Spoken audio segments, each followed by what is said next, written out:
Hey hey hey Sobat Melalak BNews TV. Assalamualaikum warahmatullahi wabarakatuh. Semoga kalian sehat-sehat semua ya. Nah, waktu liburan telah tiba. Setelah dari Sumatera Barat, tim Melalak jalan-jalan ke Tanah Karo nih.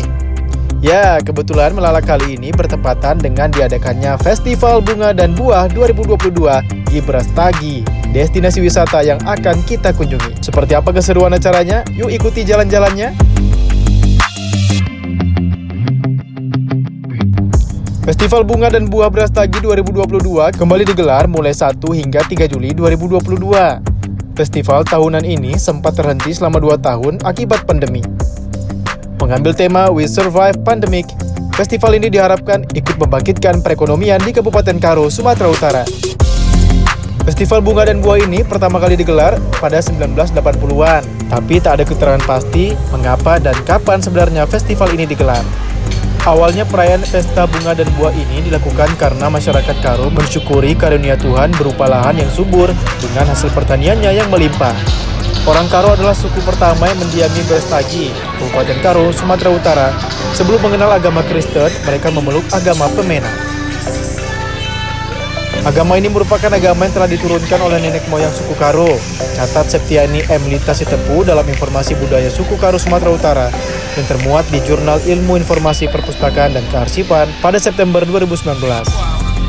Pemena mengajarkan masyarakat Karo tentang pentingnya penghormatan kepada roh leluhur dan alam semesta. Penghormatan itu terwujud dalam perayaan rasa syukur atas keberlimpahan hasil panen pertanian. Selain itu, orang Karo juga tinggal di wilayah yang sangat indah. Orang Karo menyebutnya Bumi Turang. Bumi Karo, bumi berbudaya, bumi yang dihuni masyarakat Karo yang berbudaya penghasil bunga, buah, dan sayur.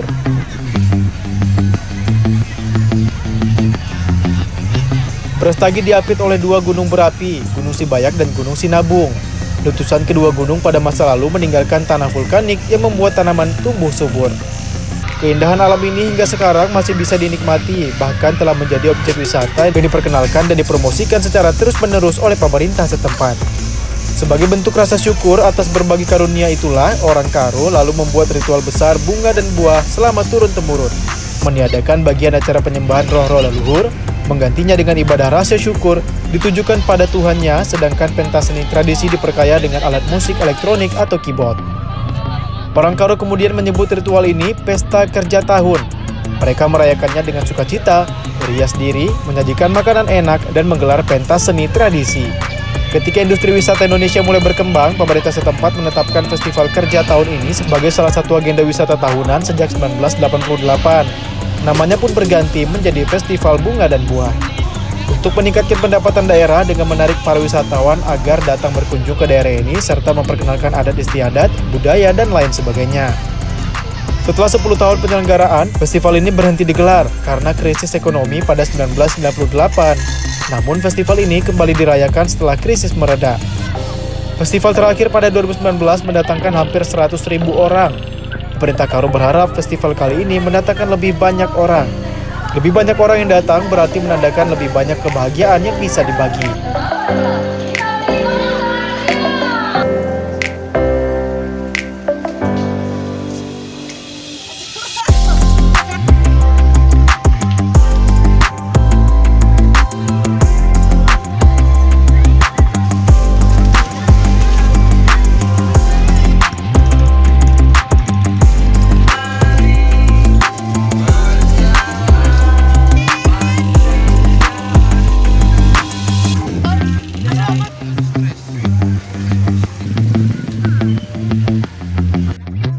Setelah berkeliling di Festival Bunga dan Buah, tim tidak menemukan buah-buahan yang dibagikan secara gratis.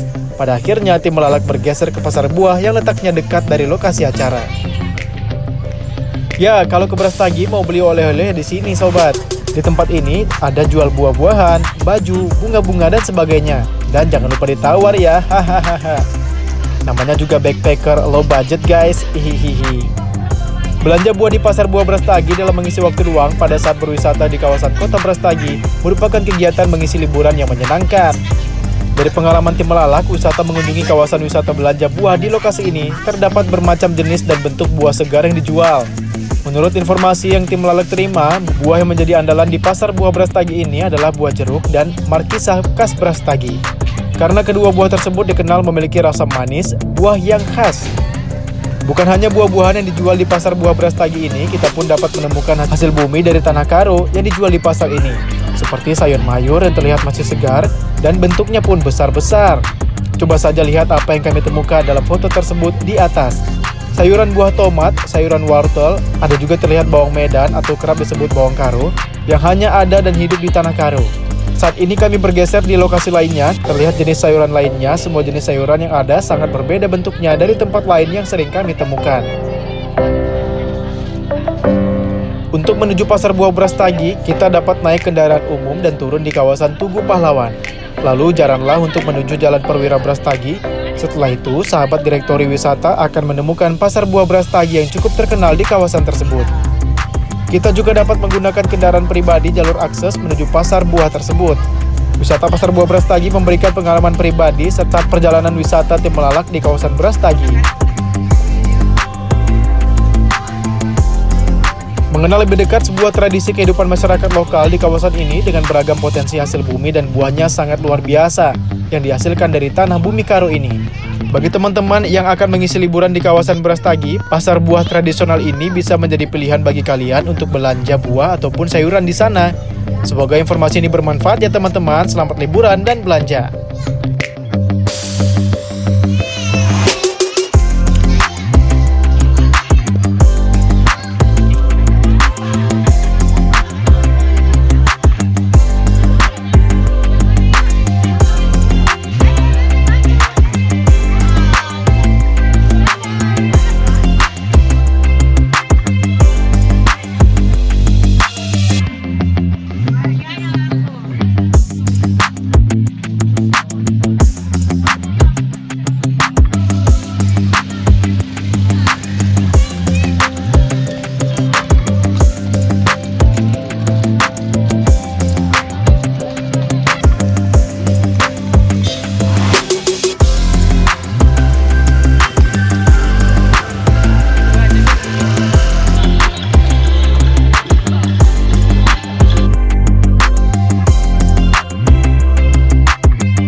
Dari pasar buah, tim melalak beranjak ke puncak 2000 Siosar Tanah Karo.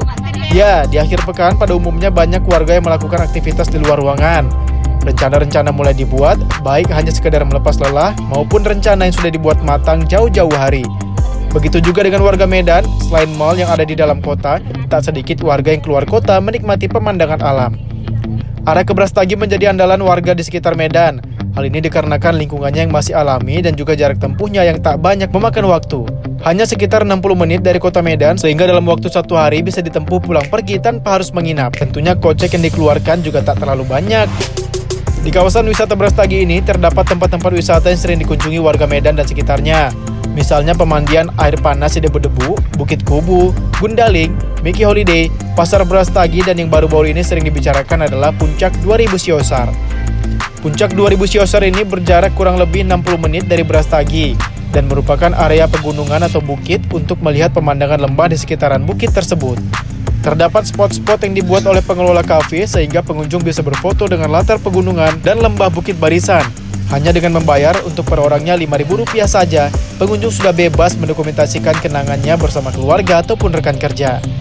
Beberapa lokasi masih dalam tahap renovasi karena area ini memang belum lama dibuka. Terdapat beberapa lahan yang mulai dibuka untuk dijadikan spot-spot wisatawan. Tak jauh dari Puncak 2000 terdapat satu kawasan seperti perumahan berbentuk bulat-bulat. Awalnya rumah-rumah tersebut dibuat untuk menampung para korban pengungsian erupsi Gunung Sinabung. Telah ada sekitar 900 unit rumah dan beberapa fasilitas pelengkapnya seperti masjid, gereja, sekolah, maupun yang lainnya. Namun kini lokasi tersebut sudah disulap menjadi tempat wisata dan banyak spot-spot menarik untuk mendokumentasikan kenangan. Bahkan menurut informasi, rumah-rumah tersebut disewakan dengan harga fantastis. Terdapat juga kafe-kafe yang disediakan untuk melepas lelah, baik untuk menikmati seteguk kopi maupun untuk mengenyangkan perut dan menu-menu berat. Suasana di Puncak 2000 Siosar memang sungguh segar dan terasa dingin, karena memang berlokasi di ketinggian lebih dari 1000 meter di atas permukaan laut. Lokasinya yang berkelok-kelok dengan view yang menyegarkan mata memang sangat rekomen untuk dijadikan tujuan wisata. Namun demikian, karena mulai maraknya spot-spot wisata tersebut tentunya berdampak pada eksploitasi alam. Banyak pohon-pohon ditebang untuk dijadikan tempat wisata. Semoga ke depan pihak pengelola tidak kalap dan lupa akan kelestarian alam. Puncak 2000 Siosar menjadi salah satu lokasi wisata favorit di Sumatera Utara saat ini. Tempat ini awalnya relokasi bagi pengungsi Gunung Sinabung, disebut Puncak 2000 karena terletak di ketinggian hampir 2000 mdpl. Namun keindahan alamnya membuat tempat ini juga dijadikan sebagai lokasi wisata yang menjanjikan.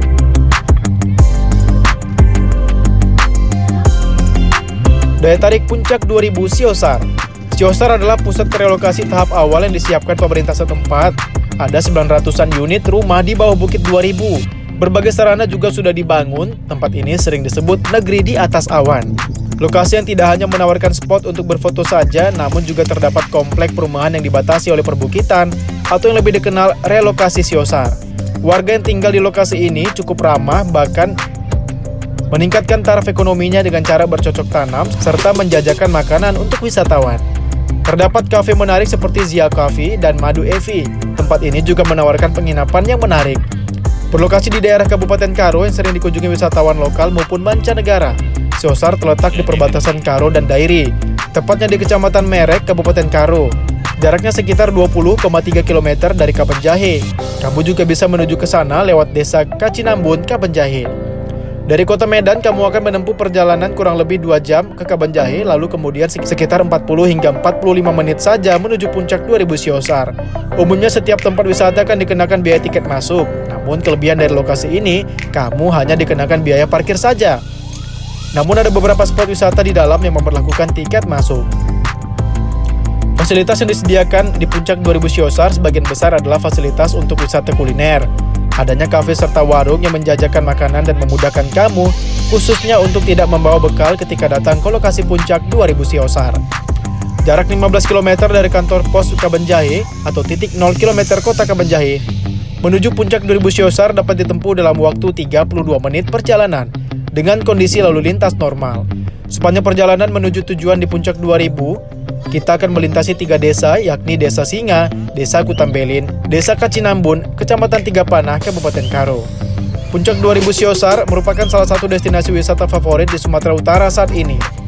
Salah satu tempat yang banyak dituju adalah kawasan Kacinambun Highland. Saat melintas ke 3 desa ini, mata kita akan dimanjakan oleh panorama alam dipadu lahan pertanian warga desa khas panorama alam pegunungan. Ada beberapa hal yang perlu dipersiapkan bila hendak melancong ke lokasi ini. Beberapa di antaranya adalah kondisi kendaraan. Dari desa Kacinambun menuju Kacinambun Highland, jalan akan terus menanjak, memang tidaklah terlalu terjal. Kondisi jalan juga adalah jalan mantap dengan aspal hot mix. Namun dengan kondisi jalan menanjak berliku ditambah volume padat kendaraan saat hari libur atau akhir pekan, maka kondisi kendaraan penting dipastikan fit untuk lintasan jalan menanjak.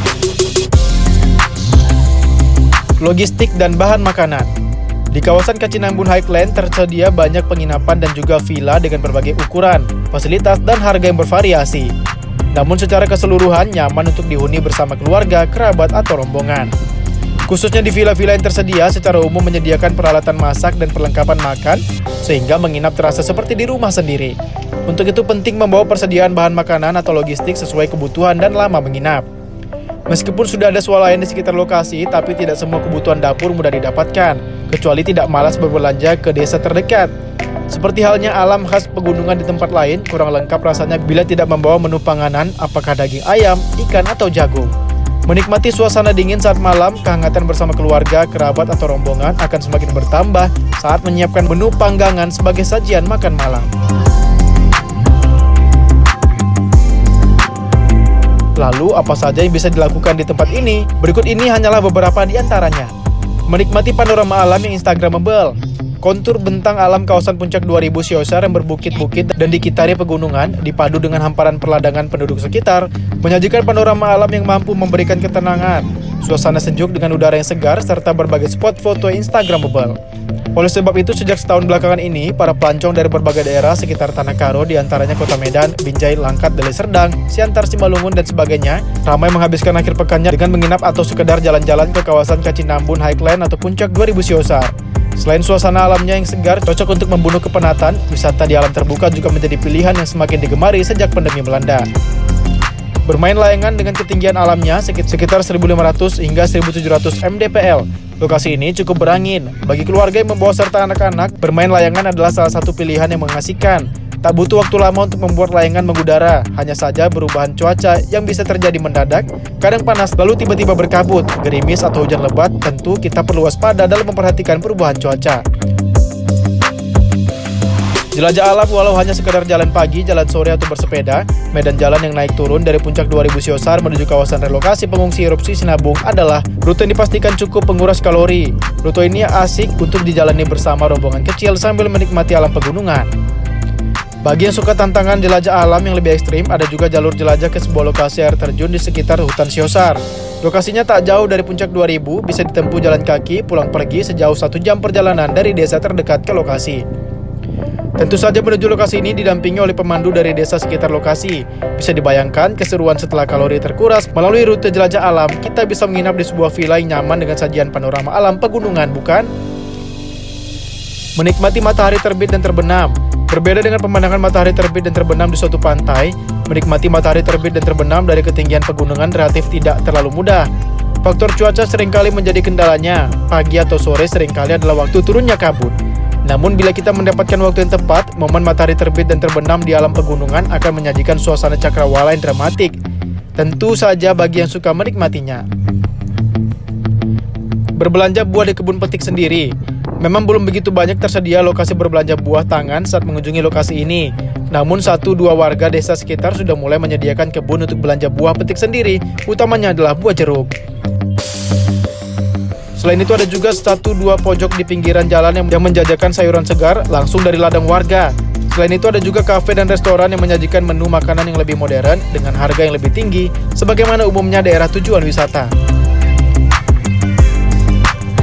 Angin kabut, hujan, cuaca dingin, udara segar, dan langit pagi atau senja yang dramatik, itu adalah beberapa keutamaan yang dicari orang-orang yang semakin ramai mengunjungi Kacinambun Highland Puncak 2000 Siosar.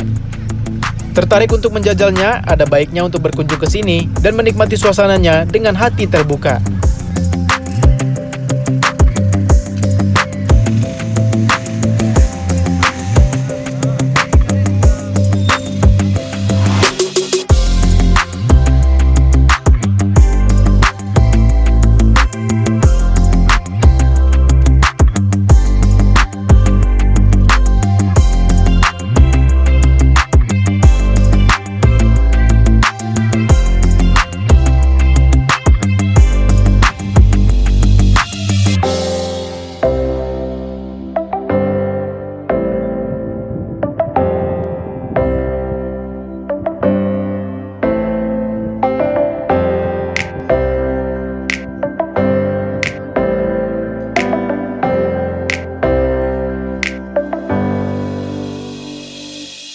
Sebelum beranjak pulang, tim menyempatkan singgah ke kebun jeruk milik warga sekitar Siosar. Selain memetik jeruk, tim juga memetik markisa kecil yang diberikan secara percuma oleh pemiliknya. Selain itu, jika kita malas memetik, pemilik kebun juga menjual hasil kebun mereka. Lihat sendiri jeruk-jeruk ini, besar-besar bukan? Tak hanya itu, rasanya juga manis semanis kamu, hehehe.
Yup, semoga kunjungan Melala kali ini bisa menjadi list tujuan liburan kamu dan keluarga berkunjung ke Tanah Karo ya. Eits, tapi jangan lupa subscribe akun Binus TV. Lalu like and share liputan Melala kali ini ya. Seperti biasa di episode mendatang, Melalak masih ke tempat-tempat yang tergolong murah meriah, namun tetap enak untuk dikunjungi. Sampai ketemu di episode mendatang. Wassalamualaikum, majua-jua, dadah.